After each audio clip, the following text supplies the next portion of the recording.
Joli tir groupé pour les deux équipages monégasques aux Jeux méditerranéens de plage. Les rameuses et rameurs de la société nautique rentrent de Patras en Grèce avec 2 médailles de bronze, l'une pour les filles et l'autre pour les garçons.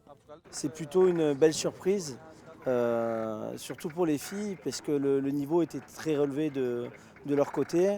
Euh, elles se sont bien investies, elles ont écouté les stratégies de course. Le bassin n'était pas évident, donc très satisfait des filles et aussi des garçons qui ont espéré une médaille et qui l'ont eu. Le beach rowing sprint, appelé aussi aviron de plage, est différent de l'aviron classique. Les compétiteurs ne sont pas alignés sur l'eau, mais sur la plage, et ne font pas que ramer. L'épreuve démarre en effet par un sprint d'une trentaine de mètres sur la plage avant de sauter dans le bateau pour embarquer. Il faut aussi savoir gérer les slaloms sur l'eau. Certes, le parcours n'est pas très long, mais il n'est pas de tout repos non plus. Pas de ligne droite, mais un trajet en slalomant autour de 3 bouées, à l'aller comme au retour. C'est pas du tout la même approche, parce qu'en soi, la façon de ramer, qu'on soit en rivière, en mer ou là sur du beach sprint, le coup d'aviron reste le même.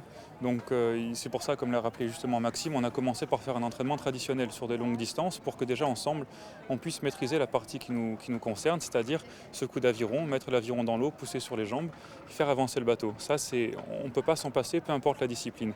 Après, par contre, ce qui change complètement, c'est effectivement l'embarquement dans le bateau, la façon de tourner autour des bouées. Et ça, c'était un travail qui concernait plutôt Maxime, qui était donc au 2 du bateau. C'était lui qui était responsable de la direction, donc c'était lui surtout qui a fait beaucoup d'efforts sur ce plan-là. Moi, mon rôle était assez simple, c'était juste de pousser fort pour donner au bateau le plus de vitesse possible. Et Maxime, c'était vraiment le chef. Le chef, c'est celui qui tenait la barre et qui nous faisait prendre les bons virages au bon moment. Au final, on se retrouve sur la mer quand même. Et en plus de savoir bien ramer, il faut savoir bien courir.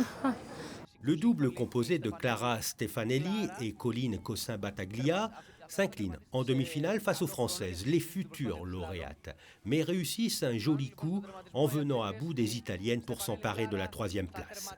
On a toujours l'habitude d'être au moins 6 par ligne, par course, et là 2 par 2, c'est vraiment... du coup on a un adversaire et on peut se comparer, mais c'est ça qui est différent. C'est soit on gagne, soit on perd, et il n'y a pas de première, deuxième place pendant les courses, donc ça c'est... La collection est complétée par le double masculin. Mathias Raymond et Maxime Maillet s'imposent face aux Portugais pour monter sur la 3e marche du podium.